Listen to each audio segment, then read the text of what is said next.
हम आज इसके बारे में बिल्कुल भी बात नहीं करने वाले हैं कि आपके पास कितनी गर्लफ्रेंड्स। हम आज बात करने वाले हैं आपके असली औकात के बारे में। सुन के बड़ा हार्ड वर्क लग रहा होगा, बड़ा हार्ड वर्ड लग रहा होगा, लेकिन ये सच्चाई है। आज हम इसके बारे में बात करेंगे, विस्तार से आपको समझाएंगे। अगर आप समझदार हैं तो वाकई में समझ जाएंगे। छोटी सी जिम्मेदारी के साथ ये वीडियो पूरा वॉच कर लीजिएगा।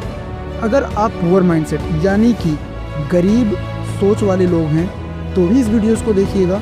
अगर आप रिच माइंडसेट यानी कि अमीर सोच वाले लोग हैं तो भी इस वीडियोस को पूरा वॉच कीजिएगा। आज मैं आपका पूरा नज़रिया बदल दूंगा इस वीडियोस के माध्यम से। मैं सिर्फ इतना बताना चाह रहा हूँ कि अगर आप आज जॉब करते हैं, घर में रहते हैं या बाहर घूमने जाते हैं अपने फ्रेंड सर्कल में या अपनी गर्लफ्रेंड्स को लेके जाते हैं, तो मुझे इतना ज़रूर यकीन है कि अगर आप खुद से इतनी कमाई और इतने सक्षम होते तो आप गर्लफ्रेंड्स को ना घुमाते। आपके पास इतना समय नहीं होता कि आप खुद से कहीं घूम सकते, क्योंकि जो बिजनेसमैन होते हैं, जो बिजनेस माइंड होता है जिनका, उनके पास घूमने जैसा कोई समय नहीं होता है। वो अपने घूमने में भी कोई ऐसी चीज़ें ढूंढते हैं जिससे वो ग्रो कर सकें। और आप कैसे ग्रो कर सकते हैं उसके बारे में भी मैं आपको बता दूंगा।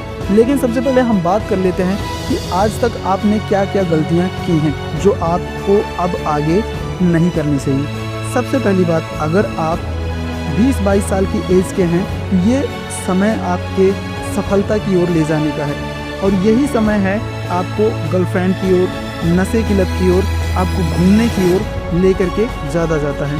आप पॉजिटिव बहुत कम, निगेटिव बहुत ज़्यादा होते हैं। लेकिन आपको पॉजिटिव रहना है, और कैसे रहना है, आपके घर के हालात को देख करके। आप ये सोचिए कि हमारे घर में कौन सी ऐसी नौकरी है, कौन सा ऐसा बिजनेस है जिसको अगर हम आगे लेके जाते हैं तो बहुत अच्छी बात है। अगर हम नहीं लेके जाते हैं फिर भी हमारे पास में बहुत ज़्यादा अमाउंट आता रहेगा। अगर ऐसा कुछ नहीं है तो आप अपनी नौकरी को कंटिन्यू करिए, उसके साथ साथ अपने बिजनेस को स्टार्ट करिए। अगर आप गर्लफ्रेंड को लेकर के जाते हैं, शॉपिंग करते हैं क्रेडिट कार्ड पे, दूसरे की बाइक, दूसरे की कार लेके जाते हैं, तो उस चीज़ को छोड़ दीजिए, अवॉइड कर दीजिए। इस चीज़ को सोचिए कि आने वाले 1-2 साल में हम अपनी खुद की गाड़ी कैसे ले सकते हैं। यकीन मानिए, जब आप खुद की गाड़ी में अपने माता पिता को, अपने भाई बहन को बैठाएंगे तो वो खुशी आपकी गर्लफ्रेंड, बीवी से कहीं ज़्यादा अच्छी होगी और आपको सुकून देगी। अब हम कुछ चीज़ें बात कर लेते हैं कि आपको रिच माइंडसेट आखिर बनना कैसे है। हमने तो बात कर लिया कि हमने आपको बता भी दिया कि पुअर माइंडसेट और रिच माइंडसेट क्या है, लेकिन हमने इसके बारे में बात ही नहीं करा कि ये कौन कौन सी निशानियां हैं जो आपको पुअर माइंडसेट बनाती हैं। सबसे पहली बात तो ये है कि आपको सीमित सोच बिल्कुल भी नहीं रखनी है, नकारात्मक सोच नहीं रखनी है, जैसे कि आप निगेटिव रहें। जिम्मेदारी से बचना नहीं, आपको जितनी भी जिम्मेदारियां मिलती हैं उस चीज़ को आपको बखूबी निभाना है और एक अच्छा बेटा, पति और मर्द बन के दिखाना है। चौथा है अकाल्पनिक सोच, यानी कि जो चीज़ सोचो उसको करके दिखाओ। ऐसा चीज़ बिल्कुल ना सोचो जो आप नहीं कर सकते हो, और ऐसी चीज़ बनी ही नहीं है कि जो एक इंसान सोच ले और वो हो ना पाए। पांचवी चीज़, आपको अपने आत्मविश्वास पर भरोसा रखना पड़ेगा, खुद पे आत्मविश्वास रखना पड़ेगा कि हम इस काम को कर रहे हैं और इस काम को हम करके रहेंगे। अगर इन सब में से आपकी एक भी क्वालिटी मैच नहीं करती है तो भैया इस चीज़ को, इस वीडियो को दोबारा से वॉच करिए और इस चीज़ों की जो 5 क्वालिटी मैंने बताई है, इस 5 क्वालिटी को अपने अंदर इम्प्रूव करिए और ये क्वालिटी लेके आइए। ये आपकी जिम्मेदारी बनती है। और जिनको लगता है कि हम अमीर माइंडसेट वाले लोग हैं, उनको मैं बता देता हूँ उनकी सोच क्या है। उनकी सोच जो होती है वो सकारात्मक होती है। वो हमेशा अपने काम को लेकर के, अपने आत्मविश्वास को लेकर के, अपने समय को लेकर के सब बहुत ज़्यादा पॉजिटिव होते हैं। जोखिम उठाने की क्षमता उनके अंदर बहुत होती है।